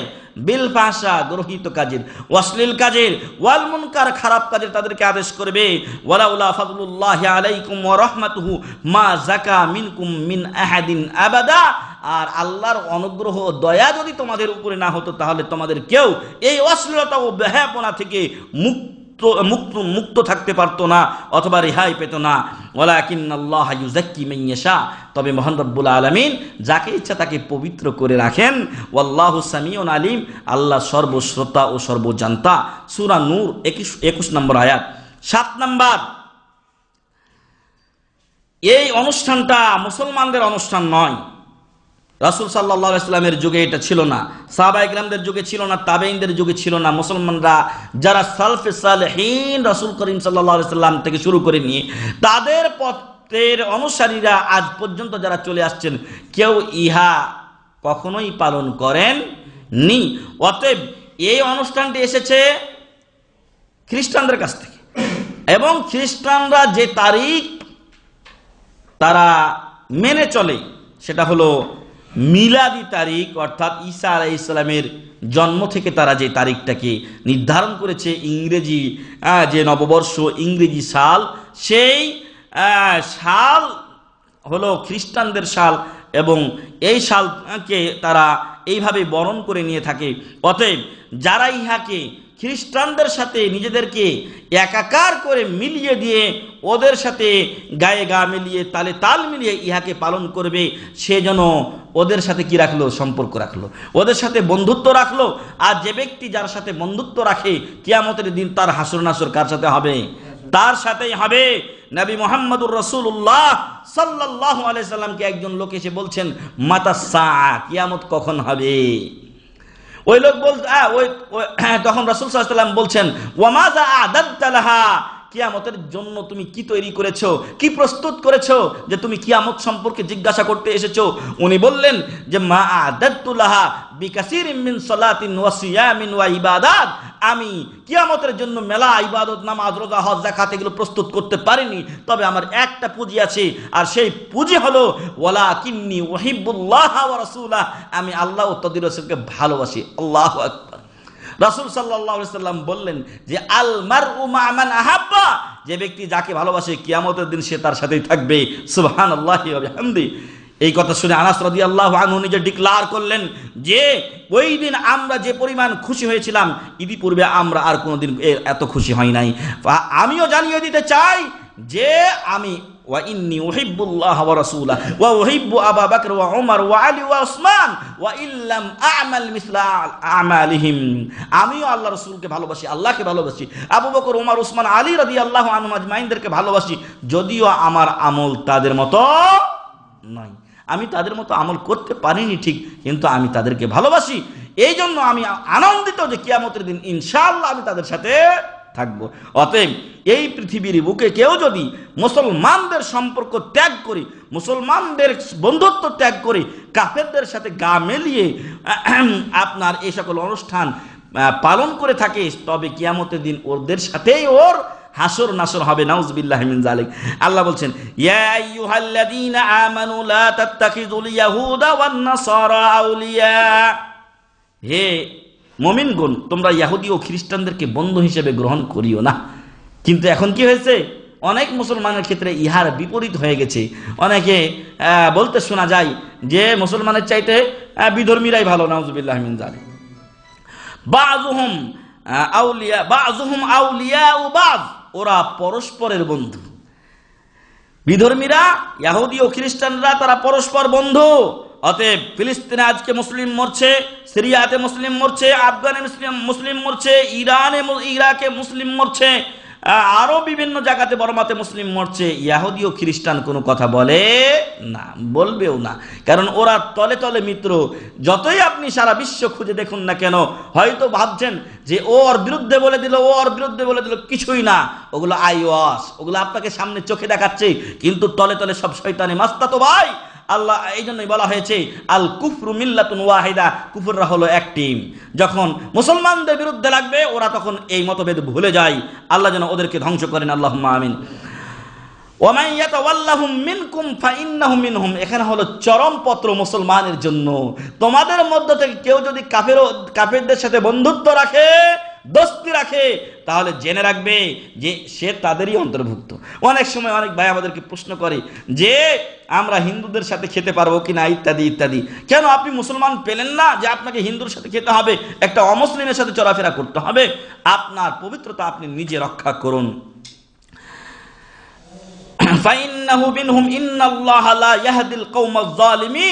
নিশ্চয় মহান রব্বুল আলামিন জালেম সম্প্রদায়কে হেদায়েত দেন না। সূরাতুল মাইদা 51 নম্বর আয়াত। 8 নম্বরে বলবো যে এই 31st নাইট যারা উদযাপন করে তাদের পরিমাণ কম না বেশি? বেশি, কারণ অমুসলিমের পরিমাণই বেশি। অমুসলিমের পরিমাণ বেশি। 800 কোটি মানুষ পৃথিবীতে, তার মধ্যে 600 কোটি বা 650 কোটি কাফের, 1-150 কোটি হলো মুসলমান, তারও আরো 12টা অবস্থা। তো বেশিরভাগ লোক এই 31st নাইট পালন করে, সমর্থন করে, অথবা মনে করে যে সবাবরা এগুলো করবে তো মাফি মুশকিল। তাহলে অধিকাংশ লোকের পথ এটা, আর এই পথটা যদি আপনি অনুসরণ করেন তো আপনি গোমরাহ হবেন, সঠিক পথ পাবেন না। আল্লাহ বলছেন ওয়া ইন তুতি আকসারা মান ফিল আরদি ইউদিল্লুকা আন সাবিলিল্লাহ, যদি আপনি পৃথিবীর অধিকাংশ মানুষের আনুগত্য করেন তাহলে তারা আপনাকে আল্লাহর রাস্তা থেকে দূরে সরিয়ে দেবে, গোমরাহ করে দিবে, পথভ্রষ্ট করে দেবে। আর পথভ্রষ্ট যারা হয় তারা জান্নাতে যাবে নাকি? হ্যাঁ, জাহান্নামে যাবে। বলা হয়েছে কুল্লু বেদাতিন দালালা কুল্লু দালালাতিন ফিন্নার। সে বেদাত হোক, শিরক হোক, আরো কোনো অপসংস্কৃতি হোক, ও যদি দলালা হয়, গুমরাহি হয়, পথভ্রষ্টতা হয়, তাহলে তার পরিণাম ফিন্নার, জাহান্নামী। অতএব অধিকাংশ মানুষ কি করছে সেটা আপনার দেখার বিষয় নয়, বরং সদা সর্বদা দেখা গেছে হকপন্থী লোকের সংখ্যা বেশি ছিল না কম? কম ছিল। ঐতিহাসিক বদর প্রান্তরে মুসলমানদের সংখ্যা মাত্র 313 জন, 14 জন, আর কাফেররা হলো 1000। ঐতিহাসিক উহুদ প্রান্তে মুসলমানদের সংখ্যা মাত্র 700, কাফেররা 3000। খন্দকের ঐতিহাসিক যুদ্ধে মুসলমানরা মাত্র 3000, কাফেররা হচ্ছে 10,000। অতএব সম্মানিত ভাই এবং বন্ধুগণ, মুসলমানদের সংখ্যা সবসময় কম ছিল, আছে, থাকবে, কারণ হকপন্থী লোকের সংখ্যা চিরদিনই কম। আল্লাহ তাআলা এটা নিজের কোরআনেও বলেছেন যে কালিলুম মিন ইবাদিয়াশ শাকুর, আমার কৃতজ্ঞশীল বান্দার সংখ্যা খুব কম। আল্লাহ তাআলা বললেন যে অধিকাংশ মানুষ যা করছে ওই গড্ডালিকায় যদি তুমি গা ভাসিয়ে দিয়ে ওদের সাথে চলো, ওরা তোমাকে আল্লাহর রাস্তা থেকে গোমরাহ করে দেবে। ইয়াত্তাবিউনা ইল্লা যান, ওরা ধারণার অনুসরণ করে থাকে, খেয়াল খুশির অনুসরণ করে থাকে। ওয়া ইনহুম ইল্লা ইয়াখরুসুন, আর এরা ধারণা করে এবং এরা ক্ষতিগ্রস্ত হয়, এছাড়া আর কিছুই নয়। সূরাতুল আনআম 116 নম্বর আয়াত। 9 নম্বর যে অপকারিতা এই 31st নাইট পালনকারীদের হয় সেটা হলো যে কাফেরদের যে আশা আকাঙ্ক্ষা সেটাকে মুসলমান নামধারী লোকেরা বাস্তবায়ন করে। কোথায় গেছে আজকে আমরা? আমাদের রেসালা, আমাদের অভিযান আজকে আমরা ভুলে গেছি। আমাদের পথ আমরা ছেড়ে দিয়ে আজকে কাফেরের লোভ লালসাকে, কাফেরের যে মন মানসিকতা সেটাকে আমরা আজকে বাস্তবায়ন করছি। কাফেরের আশাকে আমরা 16 কলায় পূর্ণ করছি। আল্লাহ তাআলা কোরআনে বলছেন সূরা আলে ইমরানের 69 নম্বর আয়াতে, ওয়াদ্দা তাইফাতুম মিন আহলিল কিতাবি লাউ ইউদিল্লুনাকুম ওয়া মা ইউদিল্লুনা ইল্লা আনফুসাহুম ওয়া মা ইয়াশউরুন। আহলে কিতাব ইহুদি ও খ্রিস্টানদের একটা দল চাই যে যদি তোমাদেরকে গুমরাহ করতে পারে, যদি তোমাদেরকে গুমরাহ করতে পারে, ওয়া মা ইউদিল্লুনা ইল্লা আনফুসাহুম, যদি তোমরা হক পথে কায়েম থাকো তাহলে ওরা নিজেদেরকেই গুমরাহ করে। ওয়া মা ইয়াশউরুন, কিন্তু ওরা বুঝতে পারে না। অতএব যদি আমরা হক পথে থাকি তাহলে আমাদের কোনো ক্ষতি ওরা করতে পারবে না। কিন্তু আজকে মুসলমান তো হক পথ ভুলে গেছে। আজকে হক পথের সন্ধান যেন স্বর্ণের হরিণের মতো হয়ে গেছে। হক পথের সন্ধান দেওয়ার পরেও আপনি তাদের কি শত্রু, আপনি তাদের শত্রু। আল্লাহ তাআলা যেন আমাদের দেশে হকের পতাকাকে উড্ডীন করেন, আল্লাহুম্মা আমিন। মানুষদেরকে যেন হকটা জানার, বুঝার ও মানার তৌফিক দান করেন, আল্লাহুম্মা আমিন। 10 নম্বর হচ্ছে এই সকল কর্ম যেগুলো 31st নাইটে করা হয়, ইহা ইসলাম বিরোধী ও বিদ্বেষী কাজ। কোন মুসলিম ব্যক্তি ইহা করতে পারে না। আল্লাহ বলছেন সূরা মুজাদালা 22 নম্বর আয়াত, লা তাজিদু কওমান ইউমিনুনা বিল্লাহি ওয়াল ইয়াউমিল আখির। লা তাজিদু, তুমি পাবে না, কওমান, কোন গ্রুপকে, কোন জামাতকে, কোন দলকে, ইউমিনুনা বিল্লাহি ওয়াল ইয়াউমিল আখির, যারা আল্লাহ ও পরকালে বিশ্বাসী, ইউয়াদুনা মান হাদাল্লাহ ওয়া রাসূলা, আল্লাহ ও রাসূলের সাথে যারা শত্রুতা রাখে তাদের সাথে বন্ধুত্ব রাখবে, এমন কোন মুমিন পাবে না। অতএব কেউ যদি আল্লাহ ও রাসূলের সাথে শত্রুতা পোষণকারী কাফেরের সাথে বন্ধুত্ব রাখে, মনে করবেন ওর ঈমান কি হয়েছে? গেছে, ওর ঈমান চলে গেছে। ওয়ালাউ কানু আবাআহুম, যদিও ইসলাম বিরোধীরা তাদের বাপও হয়, ছেলেও হয়, আও ইখওয়ানহুম, ভাইও হয়, অথবা স্বগোত্রীয় লোক হয়, উলাইকা কাতাবা ফি কুলুবিহিমুল ঈমান, আল্লাহ এদের অন্তরে ঈমান লিখে দিয়েছেন। যারা যদি বাপ, ভাই এবং ছেলে, স্বগোত্রীয় লোকেরা ইসলাম বিরোধী হয়, তবুও তাদের বিরোধিতাই তারা থাকে, ওদের সাথে তারা মহব্বত রাখে না। সাহাবায়ে কিরাম মক্কা ছেড়ে মদিনা হিজরত করেছেন, তখন তারা সব আত্মীয় স্বজনকে নিয়ে যেতে পেরেছেন কি? না, বরং অনেককেই রেখে যেতে হয়েছে, বাপ মাকে রেখে যেতে হয়েছে, তারা মুসলমান হয়নি। বাপ মুসলমান হয়েছে, ছেলে হয়নি, ছেলে হয়েছে, বাপ হয়নি। কিন্তু তারা কি থেমেছিলেন? এমনকি বলেছিলেন যে না, বাপ এখানে আছে, আমি এখানেই থাকি? না, ইসলামের জন্য তারা দেশ ত্যাগ করেছেন। অতএব আমাদেরকেও সেরকম ইমানি বলিয়ান হতে হবে। বাপ মায়ের সম্পর্ক, ছেলের সম্পর্ক এটা বড় সম্পর্ক নয়, এর চাইতে বড় সম্পর্ক হচ্ছে ইসলামের সম্পর্ক। আল্লাহর অন্যতম রাসূল নূহ আলাইহিস সালাম যখন মহাপ্লাবন হলো, তখন তিনি বললেন আল্লাহকে, হে আল্লাহ তাআলা, আমার ছেলে সে ডুবে মরছে, কারণ সে কি ছিল? কাফের ছিল। তখন মহান রব্বুল আলামিন বলেছিলেন, ইন্নাহু লাইসা মিন আহলিক, সে তোমার পরিবারের সদস্য নয়। আল্লাহু আকবার। ছেলে পরিবারের সদস্য নয়, কেন? কারণ সে মুসলিম নয়। অতএব ছেলে আপনার নামাজ পড়ে না, বাবা আপনার নামাজ পড়ে না, আর আপনি কোনো পরোয়া করেন না, সম্পর্ক ঠিকই রেখে চলেছেন না। আল ওয়ালাউ লিল্লাহি ওয়াল বারাউ লিল্লাহ, আল্লাহর জন্য শত্রুতা পোষণ করতে হবে এবং আল্লাহর সন্তুষ্টি কল্পে কারো কাছ থেকে মুক্ত থাকতে হবে, আর সেটা হবে ইসলামের ভিত্তিতে। নামাজ রোজা ঠিক মতো করে, আহলান ওয়া সাহলান। নামাজ রোজা করে না, ওর সাথে আমার কিসের মহব্বত? ওকে আমি দাওয়াত দেব, যদি না মানে তাহলে ওর থেকে আমাকে নিরাপদ দূরত্ব বজায় রাখতে হবে, নতুবা একদিন সেও আপনাকে গ্রাস করে নিতে পারে। ওয়া আইয়াদাহুম বিরূহিম মিন, আল্লাহ তাআলা এই সমস্ত লোক যারা নিকটাত্মীয় হওয়া সত্ত্বেও ইসলাম না মানার কারণে তাদের সাথে সম্পর্ক রাখে না, তাদেরকে সহযোগিতা করবেন তার পক্ষ থেকে আলো দিয়ে এবং তার পক্ষ থেকে সহযোগিতা দিয়ে। ওয়ায়ুদখিলুহুম, শুধু তাই নয়, বরং মহান রব্বুল আলামিন তাদেরকে প্রবেশ করাবেন জান্নাতিন তাজরি মিন তাহতিহাল আনহার, এমন জান্নাতে যার নিচ দিয়ে ঝর্ণাসমূহ প্রবাহিত হবে, খালিদিনা ফিহা, সেখানে তারা চিরস্থায়ী থাকবে। রাদিয়াল্লাহু আনহুম ওয়া রাদু আন, আল্লাহ তাদের প্রতি সন্তুষ্ট হয়ে যাবেন। ওয়া রাদু আন, তারাও আল্লাহর প্রতি সন্তুষ্ট হবে নিয়ামত পেয়ে। উলাইকা হিজবুল্লাহ, এরা হলো কার দল? আল্লাহর দল। খালি দুনিয়াতে হিজবুল্লাহ নাম দিলে হয় না। ওই শয়তানরা লেবাননে নাম দিছে রাফেজি শয়তানেরা, শিয়ারা হিজবুল্লাহ বলে নাম দিয়েছে, যার মেন হলো হাসান নাসরুল্লাহ নামে এক বদমাইশ শয়তান। এরা কিন্তু আসলে হিজবুল শয়তান। সৌদিরা তাদের নাম দিয়েছে হিজবুল্লাহ। লাত হলো একটা মূর্তি, এই হিজবুল্লাহ দিয়েছে। আসলে এরা বড় শয়তান, এরা ইসলাম মানে না, এরা কাফের। অতএব তাদের থেকে সাবধান থাকবেন।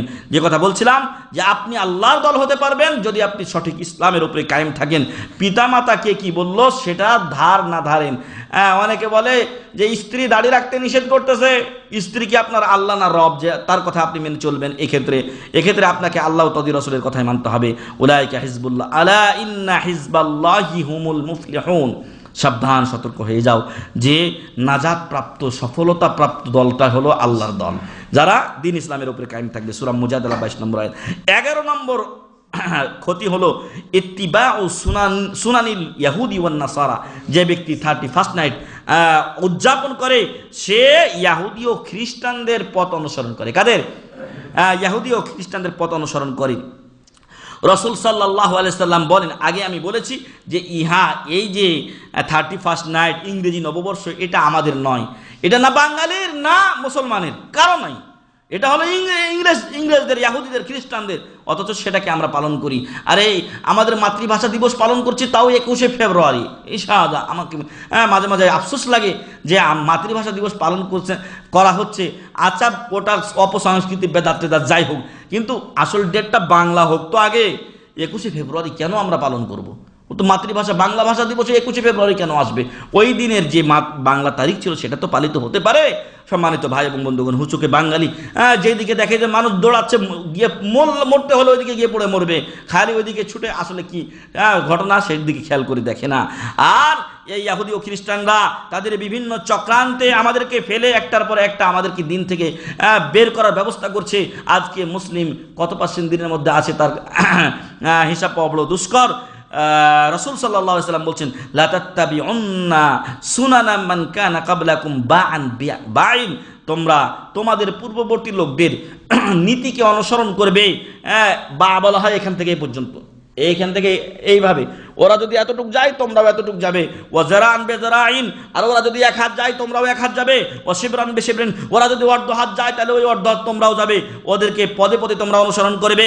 হাত্তা লাউ দাখালু জোহরা দাব্বিন লা দাখালতুমু, এমনকি সান্ডার গর্তে যদি ওরা ঢুকে তোমরাও ঢুকবে। অর্থাৎ ওদের মাঝে আমাদের মাঝে কোনো ফারাক থাকবে না, এবং বেশিরভাগ ক্ষেত্রে নাই। বরং আজকে অনেক লোক কথায় কথায় ইংলিশ কিছু বলা, টকশোগুলো আপনারা দেখবেন, বাংলা ভাষায় টকশো চলছে, ওর মধ্যে আবার ফ্যাট করে ইংলিশ কয়। তোর বাংলা ভাষা তো বলতে সমস্যা কোথায়? তো আসলে ওদেরকে মনে করে যে ইংলিশ দুটো বললে মনে হয় মেলা কিছু হয়ে গেল, নিজের মাতৃভাষাকে অবজ্ঞা করা হয়, আর এজন্য ওদের অনুসরণও করা হয় এই ক্ষেত্রে। তো রাসূল সাল্লাল্লাহু আলাইহি ওয়াসাল্লাম বলছেন, তোমরা তাদের পদে পদে অনুসরণ করবে। ক্বালু ইয়া রাসূলুল্লাহি আল ইয়াহুদু ওয়ান নাসারা, আমাদের পূর্ববর্তী বলতে আপনি কাদেরকে বুঝিয়েছেন? তারা কি ইহুদি ও খ্রিস্টান? ক্বালা ফামান ইযান, রাসূল সাল্লাল্লাহু আলাইহি ওয়াসাল্লাম বললেন, তাহলে ওরা যদি না হয় তাহলে এরা কারা? আসলে বাস্তবে তাই ঘটেছে। আজকে কাফের ও মুশরিকদের মতো আমরাও চলাফেরা করছি। ওরা যেই পথ বেছে নিয়েছে আমরাও সেভাবে চলাটাকে মনে করছি যে এটাই মনে হয় মডেল, এটাই হয়তো আধুনিকতা, এটাই হয়তো বর্তমান সময়ের চাহিদা। না ভাই, আপনি মুসলিম, আপনার পরকালীন মিশন আছে, আপনার দুনিয়াবী মিশন আছে, আপনি আল্লাহ ও তদীয় রাসূল সাল্লাল্লাহু আলাইহি সাল্লামের পথ মানতে বাধ্য। অতএব কাফের সাথে নিজেকে মিলিয়ে দিয়েন না। যদি কোনো ব্যক্তি কাফের সাথে নিজেকে মিলিয়ে দেয় তাহলে সে কাফের বলেই কি হবে? গণ্য হবে। রাসূল সাল্লাল্লাহু আলাইহি সাল্লাম বলেন, ইবনে ওমর থেকে বর্ণিত হাদিসে, মান তাশাব্বাহা বিকাউমিন ফাহুয়া মিনহুম, যে জাতির সাথে সম্পর্ক রাখে, সাদৃশ্য রাখে, সে তাদেরই অন্তর্ভুক্ত। সুনানে আবু দাউদ 3512 নম্বর হাদিস। অতএব আপনি কার সাথে সাদৃশ্য রাখছেন? আপনার চেহারা, আপনার লেবাস, আপনার পোশাক, আপনার বিয়ে শাদী, আপনার চলাফেরা, আপনার পারিবারিক জীবন, আপনার সামাজিক জীবন, আপনার বাড়ির লোকদের জীবন, ওই জীবনগুলো কি নবী মুহাম্মদ সাল্লাল্লাহু আলাইহি সাল্লাম, তার সাহাবায়ে কিরাম এবং তৎকালীন সময়ের মুসলিম মহিষী রমণীদের সাথে মিল আছে কিনা? যদি থাকে আহলান ওয়া সাহলান, আর যদি না থাকে তাহলে আপনি আজই শুধরে যান, আজই তওবা করুন, আপনি আজ থেকে নতুন জীবন শুরু করুন। আল্লাহ তাআলা তৌফিক দান করুন, আল্লাহুম্মা আমিন। নতুবা ওই কাফেরদের তালিকাভুক্ত হয়েই থাকতে হবে, না এদিক না ওদিক, দুকুলি আমাদেরকে হারাতে হবে। যেমন দুই নৌকার মধ্যে পা দিলে মধ্যে পানিতে পড়ে মরতে হয়, ওই রকম জাহান্নামে পড়ে মরতে হবে। আল্লাহ যেন আমাদেরকে সেখান থেকে রেহাই দেন, আল্লাহুম্মা আমিন। সম্মানিত ভাই এবং বন্ধুগণ, আমাদের মুসলমানদের দায়িত্ব ছিল, কিন্তু সে দায়িত্ব থেকে আমরা আজকে সরে গেছি। আজকে মানুষেরা আমাদেরকে উদ্বুদ্ধ করছে, আজকে মানুষের দেখে আমাদেরকে উৎসাহিত হতে হচ্ছে, অথচ আমাদের প্রত্যেকেরই দায়িত্ব ছিল যে আমরা অন্যদেরকে এ সকল অপকর্ম থেকে কি করব? নিষেধ করব। আমাদের প্রত্যেকের দায়িত্ব ছিল, কিন্তু আজকে নিজেরাই আমরা অপকর্মে কি হয়েছি? জড়িয়ে গেছি। মহান রব্বুল আলামিন বলছেন, কুনতুম খায়রা উম্মাতিন উখরিজাত লিন-নাস তা'মুরুনা বিল মা'রুফি ওয়া তানহাউনা আনিল মুনকারি ওয়া তু'মিনুনা বিল্লাহ। কুনতুম খায়রা উম্মাহ, তোমরা সর্বোত্তম জাতি, আমরা সর্বোত্তম জাতি। কিন্তু এই সর্বোত্তম জাতি হওয়ার জন্য কিছু কাজ আছে। ফাও কিছু পাওয়া যাবে না, একজন লোক এক দোকানে কিনতে গেছে কিছু, তো তাকে দোকানদার বলছে, ভাই এটার সাথে এটা ফ্রি, এটার সাথে এটা ফ্রি, এটার সাথে এটা ফ্রি। আপনারা এখানেও মাশাআল্লাহ অনেক সময় অফার অনেক কিছু পান। তো বলছে, ভাই এতগুলো ফ্রি, তো আপনি আসলটা রেখে দেন, ফ্রিগুলো আমাকে দেন। কয়, আরে ভাই এটা কিনলে পরে আপনি ফ্রি পাইবেন। তো আপনি সর্বোত্তম জাতি হতে পারবেন, তবে তার জন্য কিছু আসল কাজ করতে হবে, তারপর আপনাকে এই পুরস্কার দেওয়া হবে, আপনাকে এই সার্টিফিকেট দেওয়া হবে যে আপনি সর্বোত্তম জাতি, আপনি সর্বোত্তম ব্যক্তি, এবং আপনি সর্বোত্তম ব্যক্তি হিসেবে সর্বোত্তম জান্নাত, জান্নাতুল ফেরদাউসের হক রাখেন। মহান রব্বুল আলামিন বলছেন, কুনতুম খাইরা উম্মাহ, তোমরা সর্বোত্তম জাতি, উখরিজাত লিন-নাস, তোমাদেরকে আল্লাহ তাআলা মানুষের কল্যাণের জন্য বের করেছেন। আজকে আমাদের সমাজে মানুষের কল্যাণ হচ্ছে না অকল্যাণ? এখন একজন আরেকজনের পিছনে লেগে আছে, মারামারি কাটাকাটি। এই যে আজ গতকালকে ভোট চলে গেল, এতে জাতির যাররা পরিমাণ কোনো উপকার আছে? আর আওয়ামী লীগ বলেন, বিএনপি বলেন, জামাত বলেন, জাতীয় পার্টি বলেন, আরো পার্টি বলেন, আরো পার্টি বলেন, এখানে জনগণের সামান্যতম স্বার্থ নেই। বরং এই টাকাগুলো দিয়ে যদি দেশে 10টা বড় বড় গার্মেন্টস করা হতো, হয়তো 2-4 হাজার লোক এখানে কাজ করতে পারতো, ব্যবস্থা হতো। আসলে সব শয়তানের দল এখন আমাদের মাথায় বসে গেছে। আমাদের দেশে শান্তি আসবে কোথা থেকে? আল্লামা সাইদি বলেছিলেন একটা কথা, এবং সেই কবিতাটা হচ্ছে আল্লামা ইকবালের কবিতা, পাকিস্তানের স্বনামধন্য কবি, মুসলিম রেনেসার কবি। তিনি বলছেন যে একটা বাগান নষ্ট করার জন্য একটা হুতুম পেঁচাই যথেষ্ট, একটা বাগান নষ্টের জন্য একটা হুতুম পেঁচাই যথেষ্ট। কিন্তু বাগানের দিকে এবং সব ডালে ডালে যখন হুতুম পেঁচা বসে গেছে, তো বাগানের কি অবস্থা হবে আপনি এবার চিন্তা করে দেখুন। এ হচ্ছে আমাদের অবস্থা। আমাদের এখন যারা নেতৃত্ব দিচ্ছে, বদমাইশের বেশিরভাগই হাড্ডি। আল্লাহ যেন ওদেরকে হেদায়েত দান করেন, আল্লাহুম্মা আমিন। এবং একটু আগে আমি পড়ছিলাম, আগামীকাল সকালে আমার দার্স আছে, একটা আকীদার দার্স। সেই আকীদার দার্সের অন্যতম একটা অংশ হচ্ছে যে যখন দেখবেন এই বদমাইশ ধরনের লোকেরা আপনাদের নেতৃত্ব দিচ্ছে, তখন কিয়ামত খুব ঘনিয়ে এসেছে। এটা কিয়ামতের অন্যতম একটা অংশ এবং আলামত। কিয়ামতের অন্যতম একটা আলামত হলো যে বোকা নির্বোধ বদমাইশ লোকগুলো তারা নেতৃত্ব দিবে আমাদের। আজকে কি অবস্থা হয়েছে? গান গাই, সংসদে গিয়ে গান গাই, বিড়ি খাই, ইত্যাদি ইত্যাদি। যেখানে আমাদের কোনো ফায়দা নাই, সেখানে মিনিটের মধ্যে 15,000 20,000 টাকা করে আমাদের চলে যাচ্ছে। আল্লাহ যেন এ সমস্ত লোকদেরকে শুভ বুদ্ধি দান করেন, আল্লাহুম্মা আমিন। তো সম্মানিত ভাই এবং বন্ধুগণ, বলছিলাম উখরিজাত লিন-নাস, মানুষকে তোমরা উত্তম জাতি হবে ওই সময় যখন তোমরা মানবতার কল্যাণের জন্য কাজ করবে। আমার জীবনটাই হবে মানুষের জন্য, আমি কোনো মানুষের ক্ষতি করার চিন্তা করব না, বরং আমি যে অবস্থাতেই থাকি না কেন আমি মানুষের মঙ্গল চাইব এবং করার চেষ্টা করব। তা'মুরুনা বিল মারুফ, মানুষের কল্যাণ কিভাবে করবেন? ভালো কাজের আদেশ করবেন, মানুষকে ভালো কাজের আদেশ করবেন। ওয়া তানহাউনা আনিল মুনকার, এবং অন্যায় কাজ থেকে মানুষকে নিষেধ করবেন। ওয়া তুমিনুনা বিল্লাহ, আর নিজে আল্লাহর উপরে ঈমান রাখবে না এমন যেন না হয়, আল্লাহর উপরে ঈমানও রাখবে। ওয়ালাউ আমানা আহলুল কিতাবি লাকানা খায়রাল লাহুম, যদি আহলে কিতাব ইহুদি ও খ্রিস্টানরা ঈমান আনতো, ইহা তাদের জন্য মঙ্গলজনক ছিল। মিনহুমুল মুমিনুন, তাদের মাঝে অনেকে আছে মুমিন, ওয়া আকসারুহুমুল ফাসিকুন, এবং তাদের অধিকাংশ ফাসিক। সূরা আলে ইমরান 110 নম্বর আয়াত। অতএব সম্মানিত ভাই এবং বন্ধুগণ, শেষ কথা এটাই বলবো যে আমাদের মিশন হলো আমরা মানুষকে ন্যায়ের আদেশ করব, অন্যায় থেকে নিষেধ করব। নিজে অন্যায় থেকে বিরত থাকব, অন্যকে অন্যায় থেকে বিরত থাকার উপদেশ দেব। কিন্তু আজকে আমি যদি আজকে অন্যায় জড়িয়ে যাই, এবং যেই সরিষা দিয়ে ভূত তাড়ানো হবে, খোদ ওই সরিষার ভিতরেই যদি ভূত থাকে, তাহলে কিভাবে ভূত পালাবে? অতএব সম্মানিত ভাই এবং বন্ধুগণ, আমাকে আগে ভালো হতে হবে এবং আমার অধীনস্থদেরকে ভালো করার চেষ্টা করতে হবে। তৌফিক দাতা মহান রব্বুল আলামিন। আসুন আমরা এ সকল অপসংস্কৃতি 31st নাইট থেকে শুরু করে নিয়ে, পয়লা বৈশাখ থেকে শুরু করে নিয়ে আরও যত এরকম অনুষ্ঠান আমাদের সমাজে অপসংস্কৃতি হিসাবে চালু আছে, আমরা এগুলোকে বর্জন করি এবং মানুষকে এ ব্যাপারে আমরা সতর্ক করি এবং তাদেরকে আমরা বুঝাই যে ওই সময় তোমরা যে টাকা পয়সা ব্যয় করো, ওইগুলো 10 জন গরিব ও মিসকিনকে দিয়ে দাও। আর শীতের সময় মানুষ যখন হু করে কাঁপছে, তখন লাখ লাখ টাকা ব্যয় করে এরকম সব মানুষজন অনুষ্ঠান করে বেড়াচ্ছে। মানুষের মনুষ্যত্ববোধ কোথায় আজকে ঠেকেছে?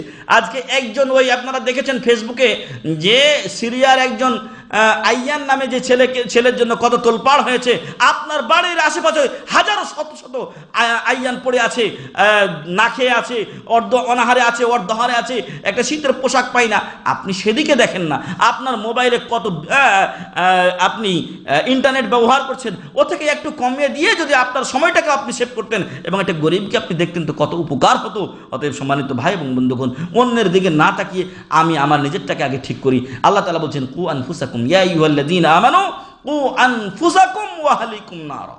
হে ঈমানদারগণ, তোমরা নিজেদেরকে এবং পরিবারকে বাঁচাও। এটার মসুল আমরা প্রথমত। আর এটাই যদি না পারি তাহলে বাইরেরটা দেখে আমাদের কি লাভ? অতএব আসুন আমরা অন্যায় থেকে বিরত থাকি এবং ন্যায় কাজের আদেশ করি এবং সাথে সাথে নিজেরা ন্যায় করি, অন্যায় থেকে বিরত থাকি, মানুষকে ন্যায়ের পথে আহ্বান করি এবং অন্যায় থেকে নিষেধ করি।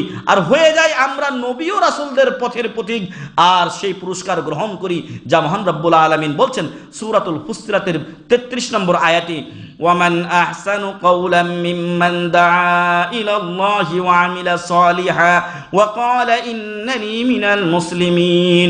ওই ব্যক্তির চাইতে কার কথা অতি উত্তম হতে পারে যে ব্যক্তি আল্লাহর পথে আহ্বান করে মানুষদেরকে এবং নিজেও সৎকর্ম করে আর বলে যে আমি মুসলমানদের একজন সাধারণ সদস্য, আমি কোনো নেতা খেতা হওয়ার দরকার নেই, আমি সাধারণ মানুষ, তবে আমি তোমাদেরকে কল্যাণের পথে, আল্লাহর পথে, দ্বীনের পথে আহ্বান করছি, তোমরা ন্যায় করো, অন্যায় থেকে বিরত থাকো। মহান রব্বুল আলামিন যেন আমাদেরকে এই দলের অন্তর্ভুক্ত হওয়ার তৌফিক দান করেন, আল্লাহুম্মা আমিন। আল্লাহ আমাদের দেশ থেকে যাবতীয় অপসংস্কৃতি দূর করে দিন, আল্লাহুম্মা আমিন।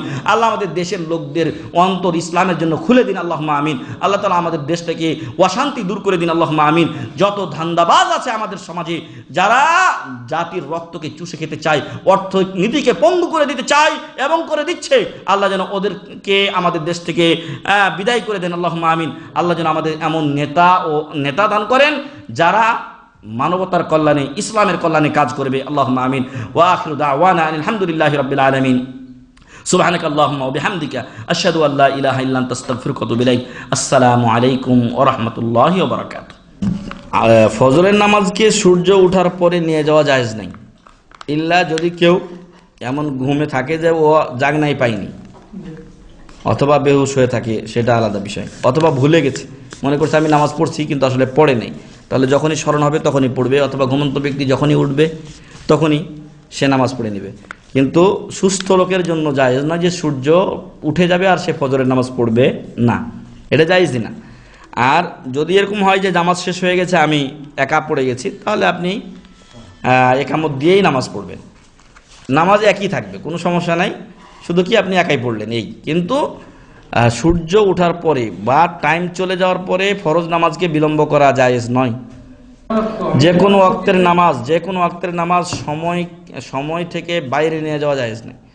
জোহরের নামাজ আসরের আজান হয়ে গেছে, আমার পড়া হয়নি, এটা আমার জন্য জায়েজ নয়। বরং খুব কঠিন ফতোয়াতে আছে, যেটা সহি ফতোয়া, যে ওই অবস্থায় সে দিন থেকে বের হয়ে যায়। কারণ রাসূল সাল্লাল্লাহু আলাইহি ওয়াসাল্লাম বলছেন, মান তারাকা সালাতা মুতাআম্মিদান ফাকাদ কাফার, যে ব্যক্তি ইচ্ছাকৃত নামাজ ছেড়ে দেয় সে কাফের হয়ে যায়। আর নামাজের টাইমও হচ্ছে ফরজ। ইন্নাস সালাতা কানাত আলাল মুমিনিনা কিতাবাম মাওকুতা, টাইম মতো নামাজ পড়া ফরজ। আর রাসূল সাল্লাল্লাহু আলাইহি ওয়াসাল্লামকে জিবরিল আলাইহিস সালাম 2 টাইমে নামাজ পড়িয়ে দেখিয়েছেন, একদিন ফার্স্ট টাইমে, একদিন লাস্ট টাইমে, আর বলেছেন এর মধ্যখানে হলো তোমার উম্মাতের নামাজের টাইম, মানে এই ফার্স্ট থেকে শুরু, এই লাস্টে গিয়ে শেষ। অতএব যখন আসরের আজান হওয়ার আগ পর্যন্ত আপনার জন্য টাইম থাকছে জোহরের নামাজ জায়েজ আদায় করে নেওয়া, কিন্তু এরপরে যখন আজান হয়ে যায় তখনও কিন্তু আপনি গুনাহগার হয়ে গেলেন। এরকম করবেন না। যদি আপনার পরিস্থিতি এমন হয় যে আপনি গাড়িতে, দরকার হলে গাড়িতেই আপনি নামাজ পড়বেন, বুঝে আসছে কি, ইশারাতে পড়বেন, সিজদা করতে পারেন না, রুকু করতে পারেন না, কোনো সমস্যা নেই। আল্লাহ বলছেন ফাত্তাকুল্লাহ মাস্তাতাতুম, যতটুকু পারো আল্লাহকে ভয় করো, যতটুকু পারো আল্লাহকে ভয় করো। ওই অবস্থায় আপনার হয়তো ড্রাইভার গাড়িও থামাচ্ছে না, এই জন্য আপনাকে অগ্রিম ওযু করে উঠতে হবে গাড়িতে, অথবা যে কোনো ব্যবস্থা যেটা গ্রহণ করা দরকার আপনাকেই গ্রহণ করতে হবে। কিন্তু নামাজের টাইম ছেড়ে চলে যাওয়া যাবে না, নামাজের টাইমের বাইরে নামাজ আদা হবে না।